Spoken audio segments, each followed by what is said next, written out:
E aí, turma, boa noite a todos, tudo bom? Boa noite. Áudio e vídeo tá ok para vocês? Tranquilo. Sim, ok. Beleza, vamos esperar aí só mais no máximo 2 minutinhos para a turma acabar de entrar. Na aula de hoje a gente vai fazer uma pequena revisão sobre o que a gente viu até agora no curso. Não vai ser uma revisão muito extensa, não. E depois eu vou passar uma atividade avaliativa, né, com o objetivo, primeiro, de distribuir mesmo a questão de nota, né? E segundo, para a gente identificar se tem algum ponto aí que está falho, que a gente tem que rever, né, se tem alguma coisa que vocês ainda estão tendo dificuldade. Então, fique tranquilo. Quem trouxer presente para o professor, é claro que larga na frente para a nota, né? Tem de tirar uma nota maior. Isso é natural, viu, gente? Isso não é justo, professor. O mundo não é justo, Rafael. Não, o mundo é injusto com os pobres, viu? Vou te contar. A coisa é feia, né, cara? O pobre, todo jeito é se dar mal, né, cara? Não, mas deixa eu te contar uma coisa. A Diga. gente dá presente pra você todo mês. Nossa, A gente paga o salário seu. nossa, então é para você mesmo que eu estou precisando de falar para pedir um aumento. Estou falando com a pessoa certa, então. É.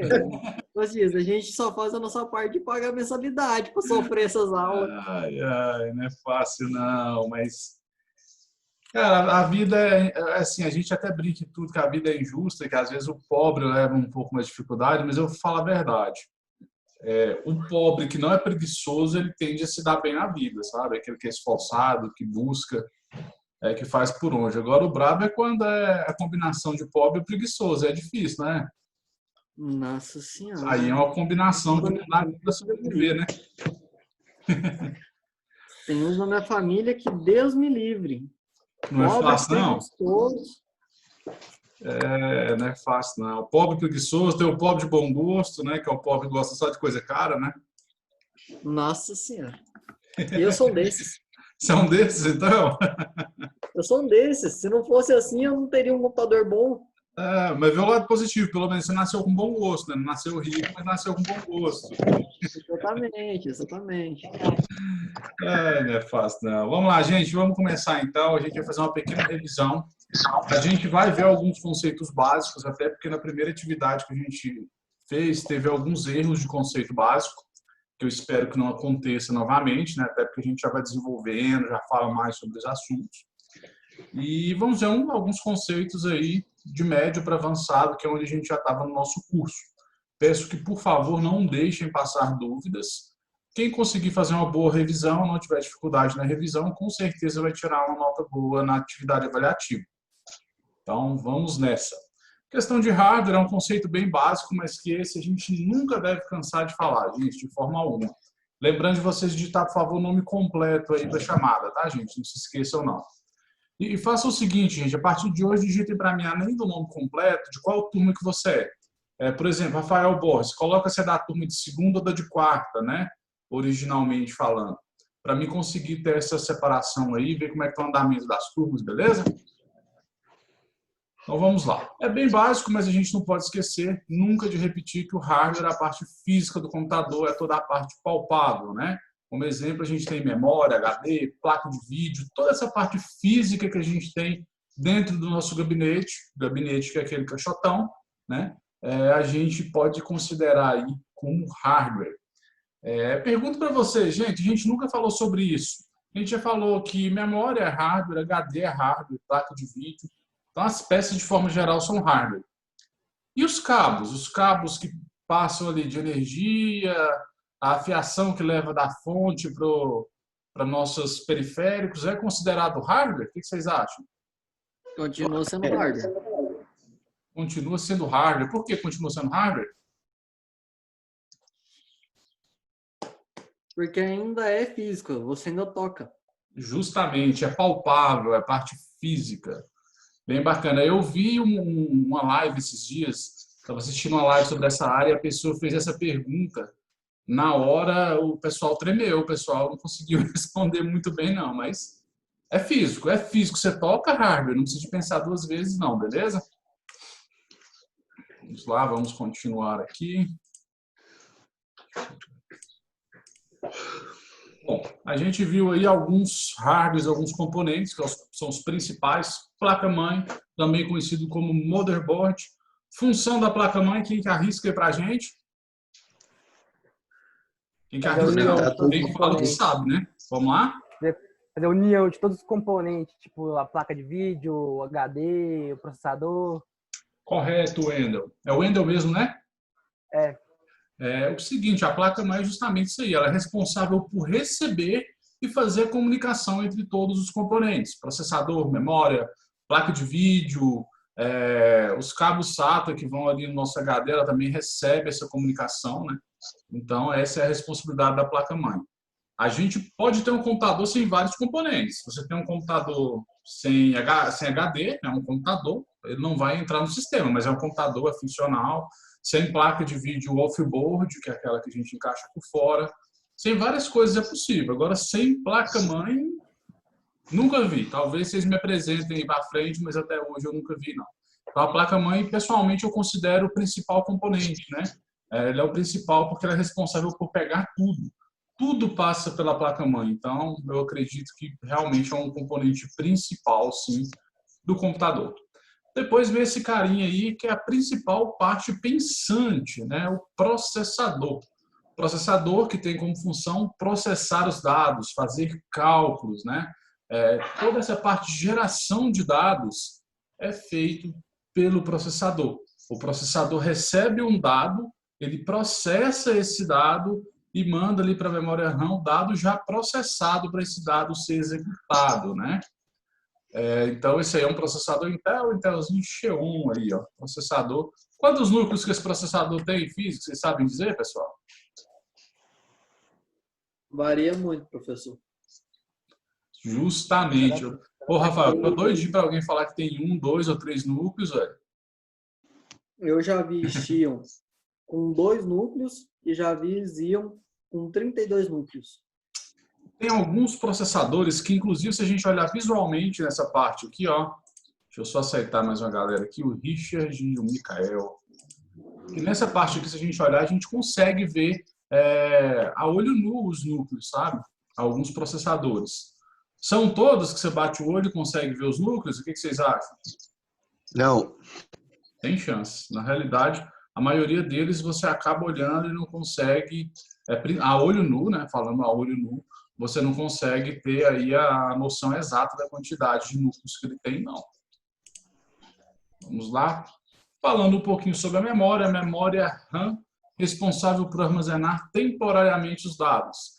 Então, um dado chega, né, no processador, o processador ele faz o processamento e manda isso para essa memória, que é a memória RAM. Nós temos 3 tipos de memória, 4 tipos, né, de memória RAM. DDR1, DDR2, 3 e 4, as mais utilizadas, apesar de já ter a 5 também, pelo que eu andei vendo. Qual que é a diferença entre a DDR1, 2, 3, 4, pessoal? Vamos basear nessas 4. Qual que é a diferença entre elas? Vamos lá, Igor, fala aí pra gente. Compatibilidade? Como? Compatibilidade? Também, questão de compatibilidade em relação à placa-mãe, né? Algumas, se a placa-mãe é feita para memória DDR1, é para DDR1, não é para DDR3, você não vai conseguir colocar. Mas vamos supor, DDR1, 2 ou 3, vamos supor que todas elas são de 2 GB, por exemplo. Qual que vai ser mais rápido? A DDR4 3. tem o processamento A rápido? 3, então. 3? No caso, eu falei 1, 2 e 3. Então, a mais rápida vai ser a 3. Né? Por que a 3 vai ser mais rápida? Porque ela tem uma maior frequência de transmissão de dados. Né? A frequência da DDR1 ela chegou até 400 MHz. A frequência da DDR2 chegou até 800 MHz. E a DDR3 até 1333, se não me engano, a frequência que ela consiga trabalhar. Então, 66. Como? 1866 a DDR3. As últimas DDR4 chegou a 1322. Você chegou a ver muitas dessas maiores de 1800, Rafael? Quase não vi, para te falar a verdade. Porque É mais para servidor. Isso, porque quando saíram elas era mais para servidor, né? Quando elas saíram para computadores caseiros, né? Esse PC, o personal computer, já estava lançando a DDR4. Então, os computadores que vinham, ao invés de vir com a DDR3 avançada, né? Vamos assim dizer, mais nova, eles já vinham com a memória DDR4, né? Ô, Fernando, Agora eu vou uma pergunta para você. Diga. A que velocidade que chega a memória GDDR6? GDDR6, velocidade absurda. Eu confesso que eu não sei de cabeça não, viu, Rafael? Tem que olhar. E, inclusive, Uma nunca mexi em uma observação. memória dessas. Já teve a oportunidade de mexer em uma? Ela é em placa de vídeo, né? Eu sei que a minha é GDDR5. A minha também é É a, GDDR5. é a nossa, no caso, porque a nossa é praticamente igual. A diferença é que a minha é de Desktop, né? desktop, a sua é notebook. Mas Exatamente. as RTX, se eu não me engano, já tá GDDR6 e GDDR6X. Bom, vou olhar essa frequência, não sei de cabeça não. Faça um favor, Rafael, assim que terminar a aula, coloca isso no grupo antes mesmo de fazer atividade, para mim, que enquanto vocês fazem atividade, eu já busco essa informação e já lançar ela no grupo lá para a gente, beleza? Beleza. Show de bola, então. Vamos lá, vamos passar para frente, então, aqui, para dar tempo da gente fazer essa revisão aí, para fazer a prova. A gente falou também sobre o HD, o hard disk, né, disco rígido, onde vem os dados ficam armazenados, né, de maneira definitiva até que se apague ou que ele dê um problema, né? A memória RAM fica temporariamente. Você desliga, para de ter energia na memória, você perde os dados. Já o HD não, você desliga o computador, os dados continuam ali. Ainda falando em HD, a gente tem o SSD, que a gente pode dizer que é um HD muito mais rápido, né? Ele tem uma rotação muito mais rápida, ele consegue dar um desempenho muito melhor em relação à gravação e à leitura de dados. Por isso que quando você tem um SSD, programas ou até mesmo o Windows sobe super rápido, porque a leitura dos dados que ele precisa para iniciar o Windows é uma leitura bem mais rápida. Todo mundo entendeu essa diferença entre um HD e um SSD, pessoal? Entendeu? Ok. Sim, né? Beleza, vamos lá então. Placa de vídeo, eu vou arrumar uma dessa aí para você, Rafael, para jogar seus jogos. Eu tinha uma dessa. Uma Galaxy. Essa é bem antiguinha, né, cara? Isso aqui ela gera o quê? 1 GB provável, né? Olhando Não, visualmente pode falando. chegar a 2. Já vi até com 4. Já viu até com 4? Nunca vi. As mais comuns Ah, sobre essa aqui, parecidas com essa. A gente está falando de visual, é claro, né? Olhando. a 630 tinha a versão com 4 GB, desse naipe aí. Nossa, provavelmente esquentava pra caramba, hein? Eu sei que a minha esquentava. A minha era de 2 GB, ela chegava a 73, 75 graus. Eu é que não gostava de deixar passar. Olha só, calcula de 4 GB então, né? Com certeza Nossa. aquecia bem mais. Visualmente falando, é claro, né, a gente tem que sempre pegar a ficha técnica e olhar a placa. Visualmente não dá para a gente ter uma certeza. Eu já vi muitas placas dessa, mas de 1 GB. De 2 GB eu vi poucas e de 4 eu não cheguei a ver nenhuma, não. De 2 GB, acho que a mais atual é a 1030. A mais atual, né? Hoje é complicado, cara. Hoje, quando você vai comprar a placa de vídeo, pessoal, a maioria das pessoas quer uma placa de vídeo de pelo menos 4 GB.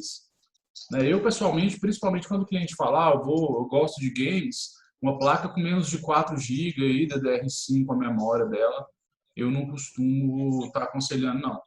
Porque a pessoa vai arrumar, vai querer tocar o jogo numa qualidade gráfica maior e acaba que os jogos de hoje eles comem hardware, é uma questão, assim, absurda do que eles consomem de hardware.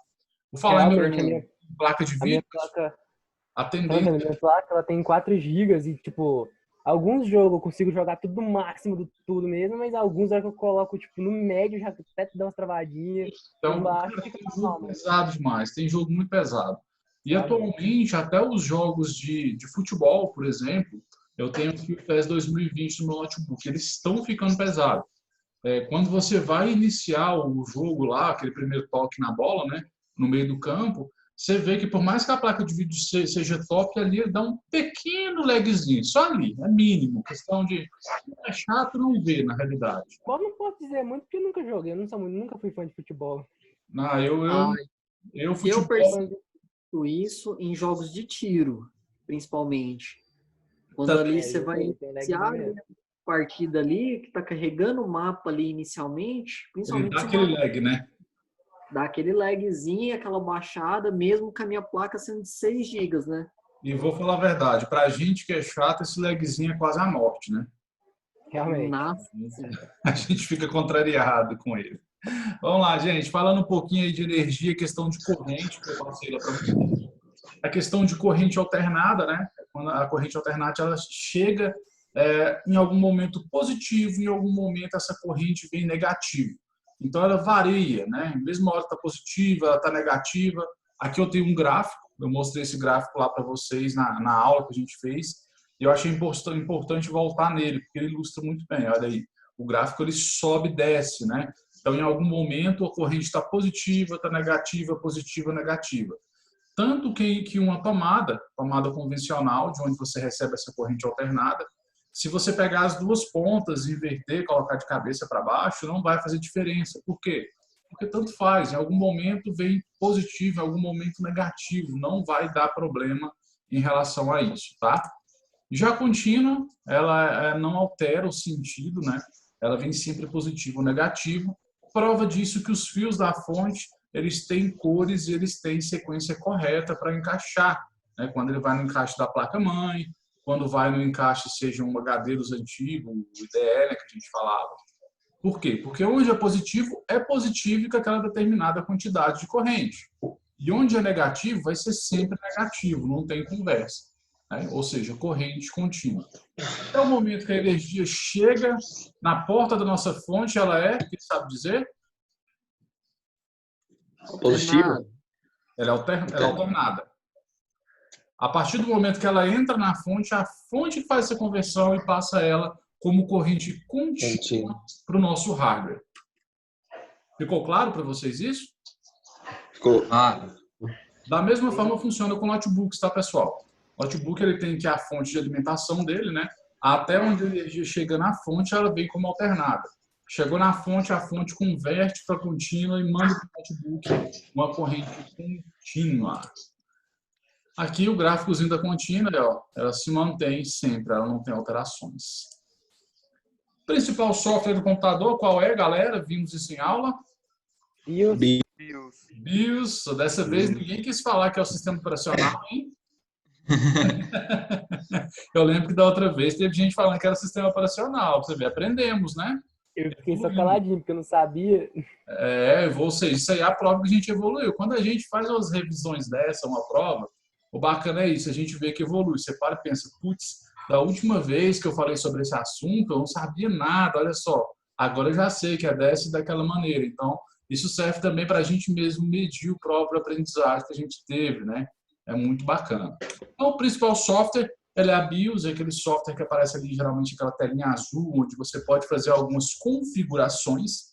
E a principal função da BIOS a BIOS tem como função verificar todas as peças de hardware assim que o seu computador inicia, ver se está tudo ok.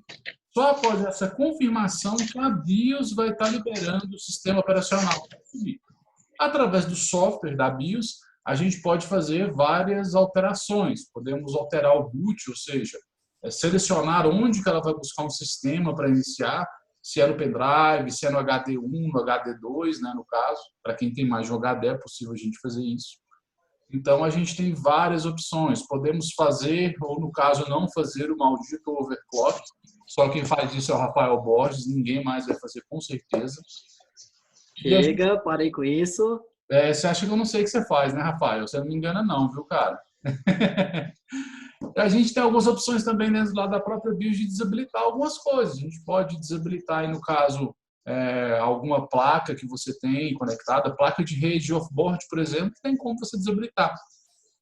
Computadores que só tem placa de vídeo on-board, né, ou seja, aquela que o processador que faz a geração do vídeo, você pode ir lá liberar a quantidade, colocar a quantidade que você quer que o processador libere de vídeo. É claro que são quantidades pré-determinadas, né? Não tem como, eu quero colocar 6 GB. Não é dessa maneira, é a quantidade que a própria BIOS vai te dar que você pode ou não colocar para que seja gerado o vídeo. Fernando, o meu computador aqui, ele estava com 256 bits, falando que vai gerar 256 de vídeo, mas ele tem a opção de até 1 GB, eu vou arrumar 1 GB. Espera aí, vamos pensar. Você precisa realmente de vídeo? Fernando, não, eu só navego na internet, mas eu quero ter uma placa de vídeo boa. Parou. Você não vai fazer isso por quê? Como o vídeo ele é gerado pelo processador, se você fazer isso, você vai aumentar a quantidade de vídeo de maneira desnecessária, só que à medida que você aumenta, aquela parte de recurso do processador vai ficar reservado só para vídeo. Você vai perder velocidade de processamento. Vai ficar mais lento quando você for abrir um programa, vai ficar mais lento quando você for fazer alguma instalação. Então, você tem que pensar. É por isso que sempre você pensa, eu preciso de uma placa de vídeo off-board. Peraí, vamos pensar se você precisa ou não. Você joga um game? Jogo, não. Então, com certeza, você precisa de uma placa de vídeo off-board, porque você precisa de desempenho de vídeo. Você faz edição de vídeo, de imagem? Faço. Não, então você precisa de uma placa de vídeo off-board para qualidade de vídeo. Eu mexo aqui no navegador da internet, eu abro o Word, o Excel, e de vez em quando eu vejo um vídeo do YouTube. Você precisa de uma placa de vídeo boa? Não. De maneira alguma. Aí, às vezes, você quer montar um computador top para o cliente te pede essa indicação, você vai lá e indica uma placa de vídeo lá, razoável, aí, na casa de uns 500, 600 reais, né, de razoável para boa, e passa lá a cotação para o cliente. O cliente está demorando, daqui um mês você liga para ele, computador e tal. Rapaz, consegui com outro pessoal aqui, você acredita que saia 300 reais mais em conta que o seu? Aí a hora que você para e pensa, perdi a cotação simplesmente porque eu arrumei uma placa de vídeo desnecessária, não tinha necessidade nenhuma. Então, o computador, pessoal, o melhor computador para você, o melhor computador para o cliente é aquele que atende a necessidade dele. Se você não precisa de uma placa de vídeo off-board, qual que é o motivo de você investir, de você gastar dinheiro à toa para ter isso? Não tem necessidade. É a mesma coisa de você comprar um caminhão para trazer as suas compras mensais do supermercado para casa, precisa? Só se for uma família de 500 pessoas, né? Não tem necessidade. Ou a minha família. No meu caso aqui é só a trova. Ainda mais que a gente mora aqui na roça, tem que trazer muito já para dar uma estocada já. Um porta-mala grande de um carro cabe, com certeza, não é verdade? Mas pra caminhonete. Não, resolve. Não precisa de um caminhão grande, né? É. Alguém ia fazer alguma pergunta aí, gente? Seria a mesma coisa da gente utilizar aquele processador de 128 threads para poder fazer uma renderização de um vídeo. Rapaz, exatamente, seria isso. Não tem necessidade nenhuma. E olha que vídeo é algo que come. Eu vi em ação. Eu vi eles fazendo isso com um processador daquele, um vídeo que eles gastam no i7 de 8ª geração para renderizar em 6 minutos, 7 minutos, aquele processador estava gastando 2. Olha para você ver. Segundos. Eu ia falar 2, eu já parei para pensar 2, eu falei, olha para você ver. E ainda assim eu pensei, tá errado. Não tem graça, gente, não precisa. Você não tem nem o prazer de ver o vídeo renderizando. Né? Você tem que ter um processador razoável que demora uns minutinhos para quando você esteja lá na sua empresa que você trabalha, mandar renderizar um vídeo, você poder renderizar e tomar um cafezinho, enrolar uns minutinhos, o patrão perguntar, você fala, não, está renderizando o vídeo, por isso que eu estou aqui. Então, você precisa de ter essa maleabilidade. Mas mesmo se fosse necessário, gente, pela questão de preço, vamos supor, você trabalha realmente numa empresa que mexe com vídeo, está renderizando, né? Seu patrão gosta de ser o mais rápido possível, logicamente, para não perder tempo. O investimento que você teria no processador daquele, para você economizar 6 minutos aí, sei lá, 2, 3 vezes no dia, quando você vai renderizar um vídeo, eu não sei se vale, não. Eu, pessoalmente, não pagaria. Eu preferia ver meu funcionário, vamos supor, que são 10 vídeos, 60 minutos. Eu preferia ver ele 1 hora à toa todo dia do que investir no processador daquele. Até porque não é só o processador. Você vai precisar de uma placa-mãe que atenda bem, aí você automaticamente vai querer uma memória legal para acompanhar e tal. O investimento seria um investimento assim que só o Rafael Borges dá conta de pagar. Eu não consigo, não. Eu não dou conta, não, velho. Sei não, hein, Rafael? Eu tava vendo eles utilizando ele como um Boxstage para 4 computadores. Cara, tipo, utilizando ele como base para fazer 4 computadores nele. Eu achei assim que seria melhor fazer isso do que fazer igual você falou aí, pegar e colocar botar um funcionário em cada máquina. cara, acho que é a única função realmente fluida para ele. É a única noção, porque um processador daquele, cara, é como eu falei para vocês na aula que a gente teve de processador, eu me considero um usuário assim de mediano para levemente avançado, porque eu uso alguns softwares bem pesados, sabe? Eu não vejo necessidade, eu não me vejo precisando de sei lá, o meu aqui que são 12 threads, ele me atende tão bem, cara, as 12 threads aqui, que eu não precisaria de mais. Hoje, se me falasse, Fernando, você tem 12, para passar para 24 threads, você vai pagar R$ 500 somente e vai manter todo o resto da sua configuração. Cara, bobeira, jogar R$ 500 no lixo, eu não vou usar. Né? Então, realmente não tem necessidade. Vamos lá, passando para frente, vamos falar um pouquinho aí, lembrando um pouquinho, quando a gente falou de sistemas operacionais, né, a gente falou aí dos pontos positivos do Windows, que é a questão de indústria de software, tem muito software para ele, compatibilidade de hardware, você instala em praticamente qualquer computador, né, o Windows, e ele é um sistema fácil para usuários sem conhecimento, os usuários que começaram recentemente. Pontos positivos já do Linux lá, que é o sistema aberto, né? Questão de estabilidade, super estável, o Linux não cai, não fica reiniciando, a não ser que seja algum problema grave de hardware, tá? Ele é muito top mesmo. Questão das alterações tem que ser aprovada pelo root, né? Que é o usuário administrador, padrão de administrador. É muito bom porque você evita que venha vírus, evita que seja instalado algo que você não queira. Principalmente, esse computador aqui, o meu primo usa, o computador da empresa, todo mundo usa. O Windows tem essa vantagem, ele não vai permitir a pessoa chegar instalando o que ela quer. Isso é bem bacana no Linux, tá, gente? Vamos lá. Compatibilidade de hardware é espetacular, é melhor do que no Windows, vou falar a verdade. Se você tem um computador aí que está tocando Windows muito lento, desinstale o Windows, coloque o Linux, que eu garanto para vocês que vocês vão ter uma melhora de desempenho. Isso é certeza. A questão do custo é muito baixo também. Né? Primeiro, o sistema é gratuito, você não paga nada para utilizar o Linux. Né? E segundo, porque ele realmente exige um hardware bem leve, você não precisa de um computador top para trocar, não. É bem tranquilo mesmo. Os pontos positivos aqui do Mac, do OS, a gente falou também, que é a questão do desempenho, ele realmente tem um desempenho legal, bacana, não trava, é até rápido para abrir os softwares, né, os programas. Em questão de segurança da Mac, realmente, provavelmente ele é o mais seguro dos três, né? Não pega vírus, é muito raro questão de invasão. Como eu até disse na aula, eu nunca ouvi falar de invasão de Mac. Provável que tem, mas nunca ouvi falar. Então, se você não ouviu falar e tem que sair procurando para achar algum, já é um ponto positivo, né? Enquanto o Windows eu preciso de procurar para achar quem já pegou vírus, gente? Olha aí no seu computador, talvez você ache um.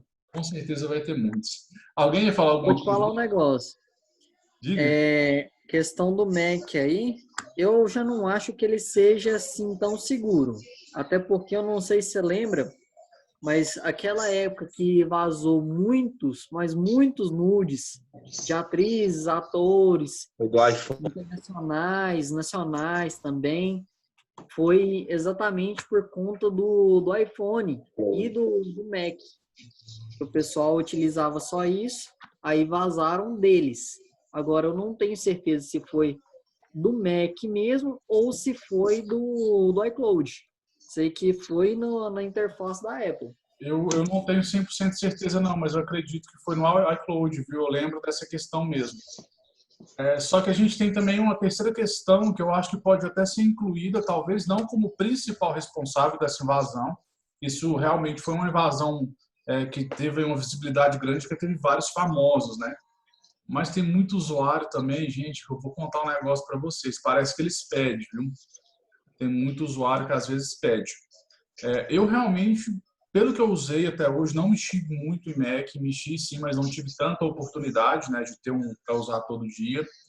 E pelo que a gente acompanha de notícia, por ouvir falar menos, tá certo que é um sistema menos usado também, né? Para mim, ele é o que mais inspira confiança em relação à segurança. Para mim, realmente, ele inspira uma maior segurança. Fernando, mas eu acho que o Windows é melhor porque eu nunca peguei um vírus. Tá, beleza. Mas se a gente for avaliar da maneira geral, o Mac eu acredito que ele é mais seguro. Depois do Mac, na minha opinião, o Linux é mais seguro. E por último, o Windows, porque o Windows, para mim, ele é o menos seguro. É um sistema assim, que eu tomo todo cuidado. Tem algumas pastas do próprio computador que eu travo elas através de programação para evitar que, se tiver alguma invasão, essa pasta vai sem pelo menos a senha, né? Apesar de que eu vou falar a verdade, gente, se um hacker, que realmente o hacker quiser pegar uma informação sua, eu vou falar a verdade, vai ser difícil você conseguir evitar, porque tem uns caras aí que são muito fortes, né? Muito forte mesmo. Vamos continuar aí, bora lá. A questão da interface gráfica do Mac, né, do OS, também é bem bonito, apesar de que eu gosto bastante do Windows 10. Eu acho que algumas versões do Linux evoluíram muito em questão da parte de interface gráfica. Agora, se você pega um Mac e um Windows aí de 10 anos atrás, gente, dava uma diferença gritante de qualidade aí na interface gráfica. Quando você saía do Windows, do Linux, e você ia para o Mac, você encantava. Você olhava aquilo ali, você ficava realmente encantado, né? Fernando, sobre esses Windows antigos, eu tenho um computador aqui em casa que eu acho que, nossa, tem tempo demais que meu pai comprou ele, tem um tempão. Eu acho que foi em 2012 quando ele comprou ele.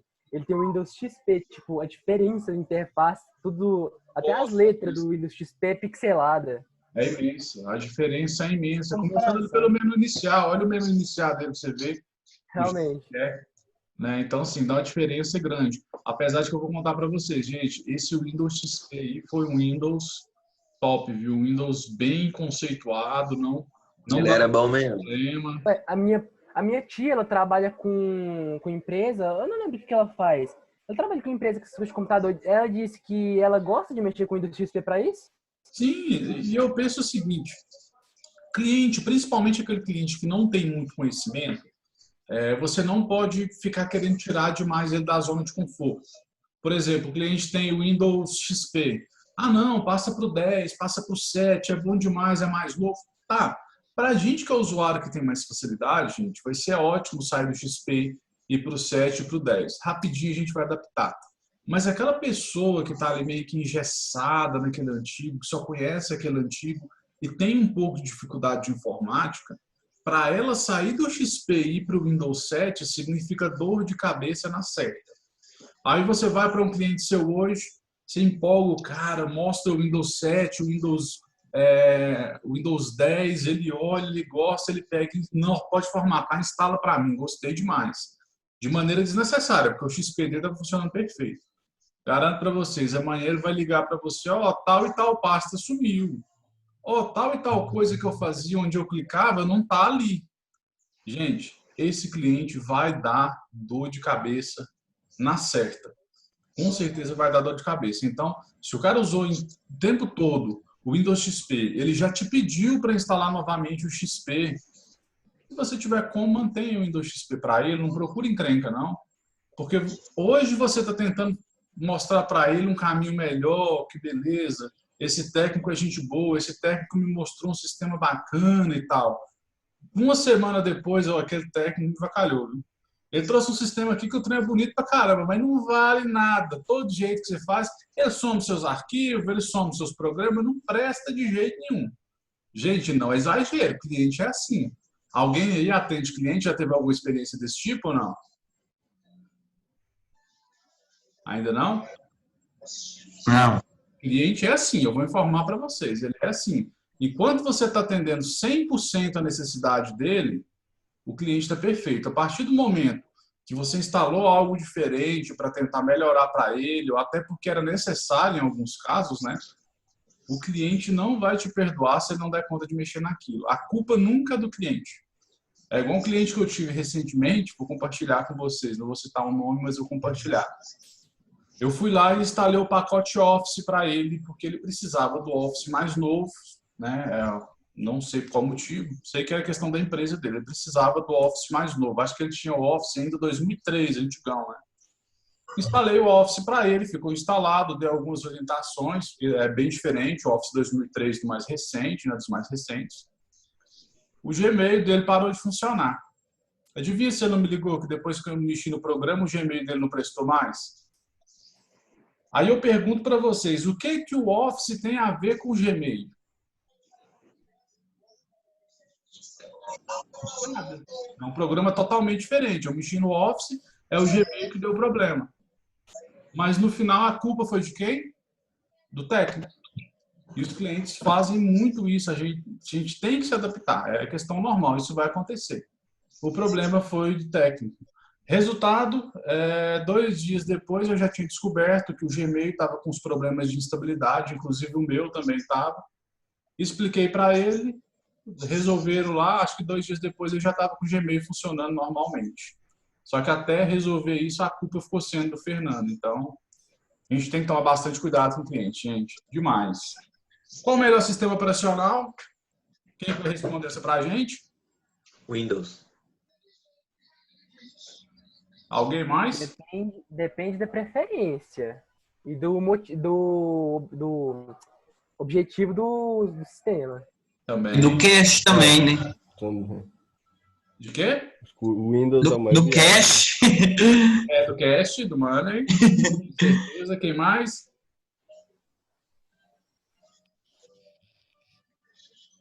Bom, o melhor sistema operacional é aquele que te atende bem.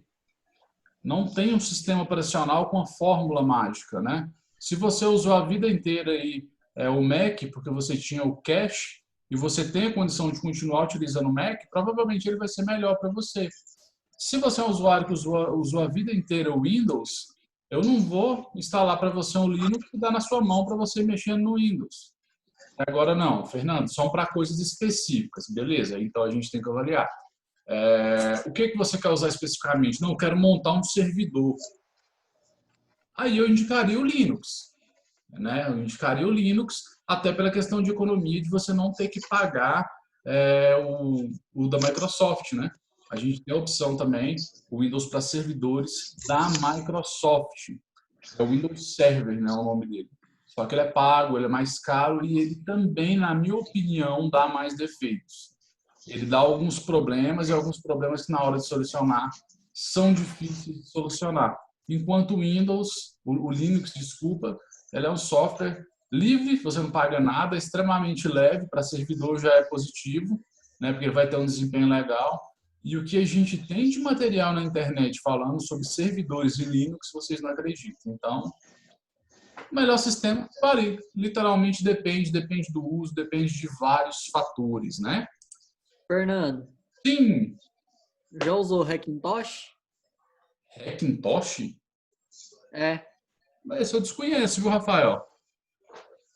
Hackintosh, o Macintosh, só que num PC normal.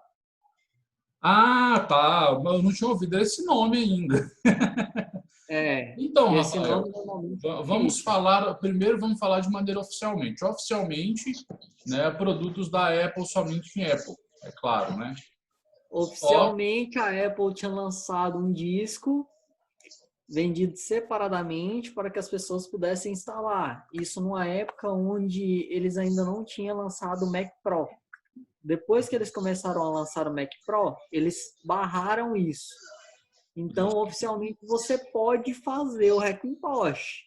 Só que a Apple não gosta. Não gosta e você vai ter problema com as atualizações, né? Você não vai conseguir usufruir tudo que ele dá de desempenho, sabe? Exatamente. Então, realmente não é legal.